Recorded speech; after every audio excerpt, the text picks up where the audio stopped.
Bonjour les amis, Oli le Belge, KTM Super Duke R. Voilà là, voilà rien du tout. Ça, c'est notre caméraman de course qui nous accompagne chaque fois. Les KTM, ça sera pour un peu plus tard dans la saison, je vous le promets. Mais on est quand même parti aujourd'hui avec vraiment le concept des roadsters extrêmement raisonnable. Alors évidemment, on ne peut pas passer à côté de cette MT10. Celle-ci, c'est la version Tourer. On n'était pas mécontent d'avoir ce petit pare-brise, puisque bien entendu, comme on était en Allemagne, on a pu un peu s'amuser et tirer dedans. Mais cette MT10, évidemment, on ne va pas pouvoir parler de nouveautés, parce qu'il n'y a pas réellement de grosses évolutions en 2021. Alors pourquoi avoir pris une MT10? Mais simplement pour pouvoir faire un vrai comparo avec cette nouvelle, cette beauté, il faut le dire, cette beauté. On est tous tombés follement amoureux, cette nouvelle CB1000R+.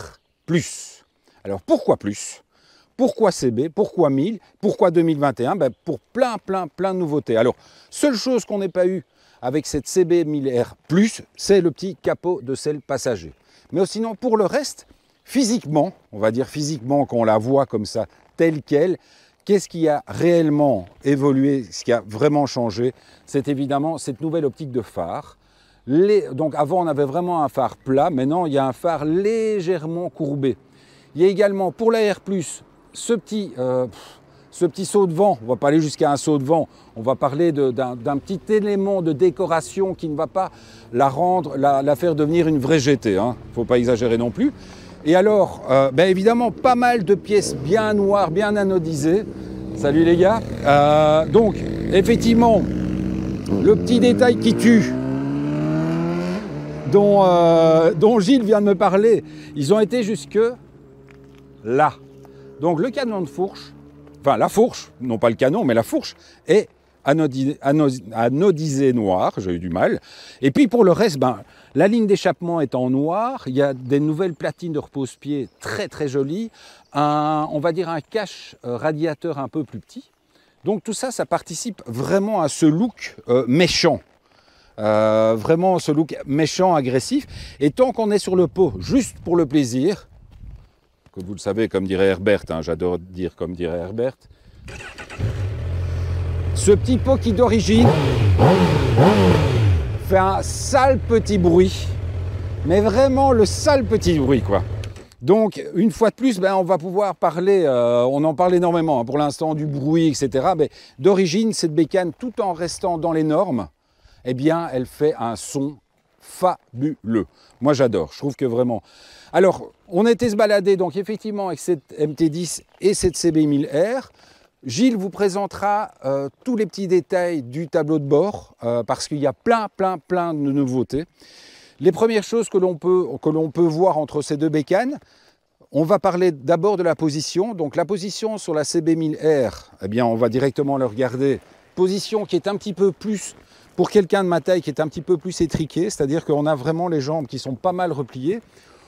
On a le torse qui n'est pas vraiment trop balancé sur l'avant, mais on a une position un peu plus sportive, je vais dire. Par contre, évidemment, le grand avantage de celle-ci, sur cette 1000R+, c'est d'avoir ce shifter qui est extraordinaire. Alors, je trouve que vraiment, sur ce style de bécane, malgré le fait qu'elle soit extrêmement souple, c'est super agréable d'avoir un shifter parce que ça passe mais d'une manière extraordinaire. Alors vous allez me dire pourquoi souple, pourquoi shifter? C'est simplement parce que c'est vrai qu'on n'est même pas spécialement obligé de changer régulièrement de rapport. Il m'est arrivé plusieurs fois d'être en sixième, de rouler vraiment sur le couple et d'essayer de passer la 7. Mais cette moto peut vraiment rouler en ville à de très faibles vitesses, vraiment sur la lancée, sur un régime vraiment très bas, au contraire de cette MT10. Alors, justement, j'en discutais avec Bijou, non pas avec mes bijoux, avec Bijou, le possesseur de la Super Duke. C'est vrai que la MT10, garde ce côté, avec le crossplane, on a vraiment, en fait, il arrive régulièrement que l'on roule sur le premier rapport. C'est vrai qu'en ville, on a tendance à rouler sur le premier rapport. Et c'est vrai que ce moteur a un côté... il n'y a rien à faire. C'est un crossplane. Donc, effectivement, c'est un moteur qui est vraiment issu de la compétition. Donc si vous avez vraiment envie de savoir ce que c'est un Crossplane, n'hésitez pas à aller voir sur internet. Mais en fait, ce qui se passe, c'est que ce moteur est ultra élastique, ce qui est très important pour les gens qui roulent en compète, plutôt que d'avoir la puissance qui arrive d'un coup. C'est une puissance qui arrive sur tout le long de la montée en régime. Mais par contre, c'est vrai qu'on y perd un petit peu au niveau du couple à très bas régime. C'est-à-dire qu'il n'y a rien à faire. De par cette motorisation, le moteur a plutôt tendance à bas régime, je ne vais pas dire à cogner, mais il est un petit peu réticent. Donc on va également l'écouter, bien entendu, pour le plaisir. Et également, là, je vérifie toujours qu'on est au point mort. Mais on est toujours au point mort. Clairement, je pense qu'un Crossplane, c'est impossible de rater le fait que vous entendiez un Crossplane qui arrive, parce que c'est une sonorité tellement particulière que voilà, c'est quelque chose de vraiment différent. Alors celle-ci, justement, on parlait des positions. Celle-ci, outre le fait que ce soit donc effectivement la toureur, on voit qu'au niveau des jambes, j'ai une position beaucoup plus à l'aise. Là, on est un tout petit peu plus sur les poignets, mais c'est très raisonnable. Par contre, je pense qu'effectivement, on a des pontets qui sont un peu plus, qui sont surélevés, et donc évidemment, la position est plus droite. Bien entendu, je vous l'ai dit tout à l'heure, avec cette bulle, on a une bien meilleure protection que sur la CB, mais ça reste raisonnable. Donc, avec toujours le côté où j'adore le fait que ça reste raisonnable quant à la protection, ça vous évitera de rouler à une vitesse de dingue. Également sur cette toureur, cette splendide selle confort, il est marqué dessus. Je pense qu'ils se sont dit on va le marquer dessus parce que c'est pas hyper frappant. Donc c'est confortable, mais ça reste des roadsters. On n'est pas sur des GT, hein. On est bien d'accord. C'est un peu plus confortable que la CB, un peu. Alors qu'en fait, ce qui se passe, c'est la CB, comme vous avez les jambes fort repliées, vous avez une meilleure, suspension du bassin grâce à la pliure des jambes. Alors qu'ici, on a les jambes plus dépliées, donc on est plus sur le cul. Donc c'est vrai qu'on ressent un peu plus, on a aussi mal au cul sur l'une que sur l'autre, malgré le fait qu'on ait la selle confort ici, mais simplement parce qu'on a les jambes moins repliées, donc on est plus sur le cul, donc un peu comme sur un trail, quoi. Donc, alors, un des trucs, effectivement, lorsque l'on passe de l'une à l'autre, outre le fait qu'on se sent beaucoup plus confortable sur celle-ci, par contre, sur celle-ci, on a droit qu'à un shifter up. Ça, c'est un petit peu triste. Donc, shifter up, pourquoi? Parce que tout simplement, on est encore avec un embrayage par câble. Donc, on ne peut pas encore mettre...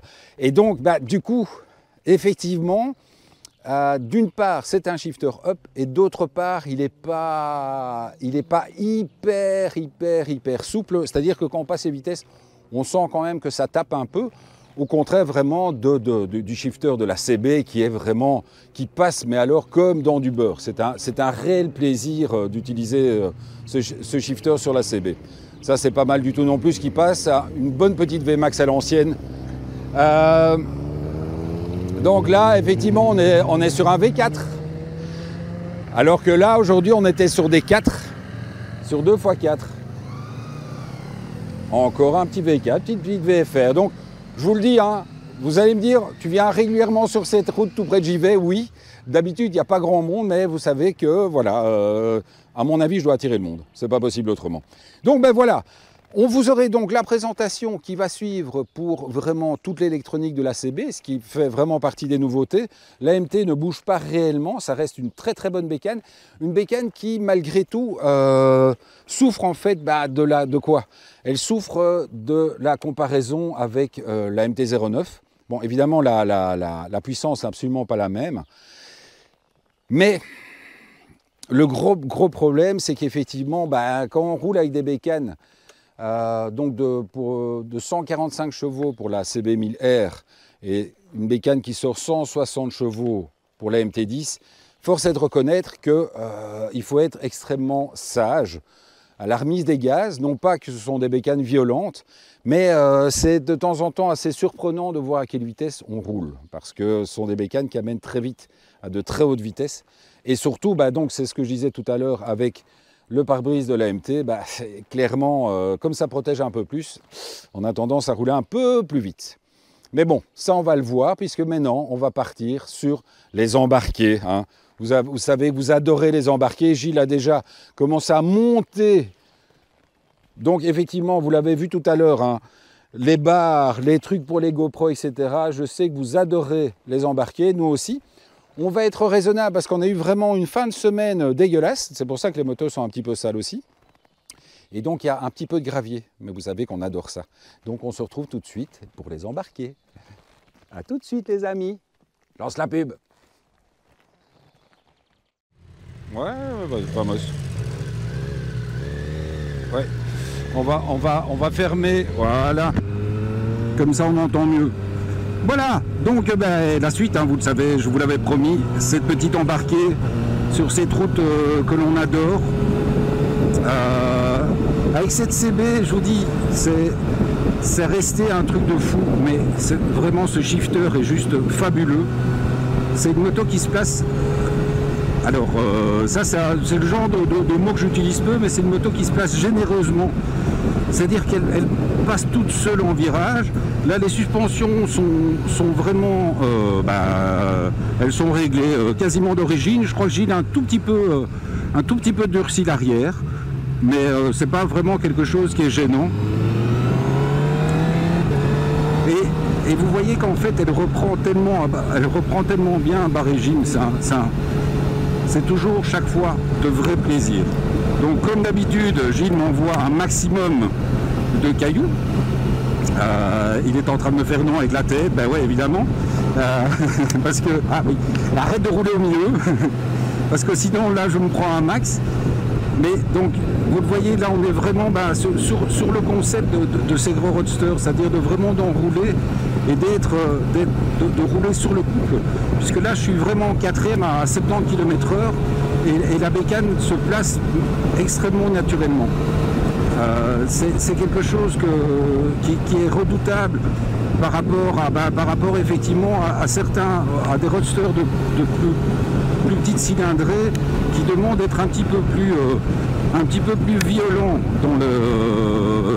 dans la remise de gaz ou un truc comme ça. Ici, on peut vraiment rouler sur le couple avec des motos qui se placent naturellement au virage.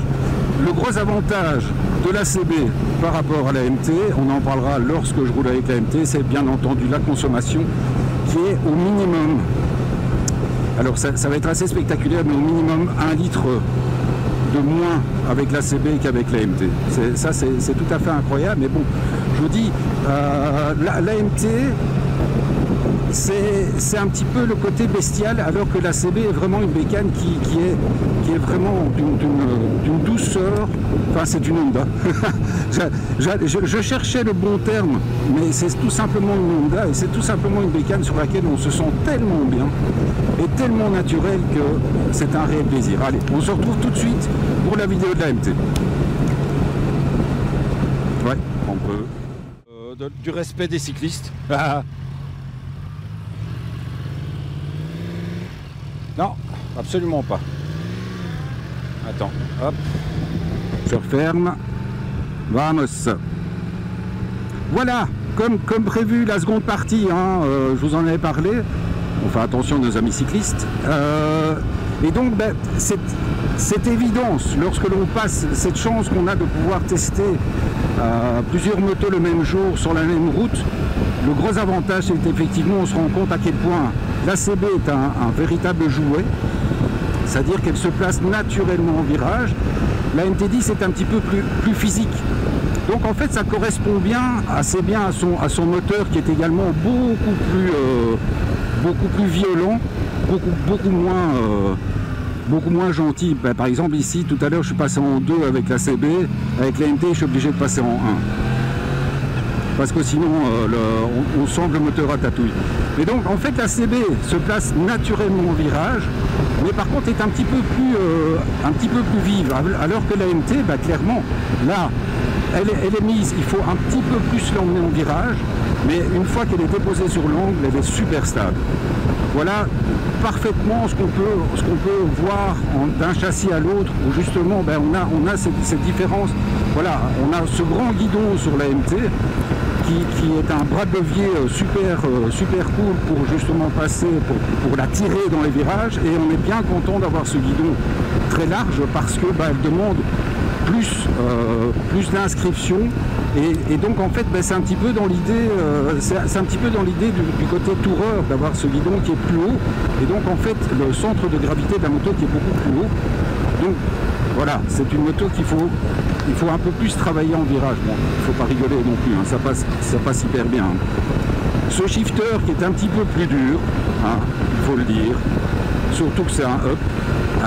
On s'habitue tellement vite avec la CB1000R à avoir ce up and down, et effectivement, comme je l'ai dit, dans la montée avec la CB, bah, c'est différence notable au niveau de la consommation, puisque là sur une matinée, bon effectivement on était avec la Super Duke, donc on ne peut pas dire qu'on a roulé doucement, mais à côté de ça, la CB est toujours en rodage, donc on n'a pas non plus tiré dedans comme des dingues, et clairement, bah voilà, ce sont des bécanes qui, l'AMT est quand même une bécane qui consomme quand même pas mal.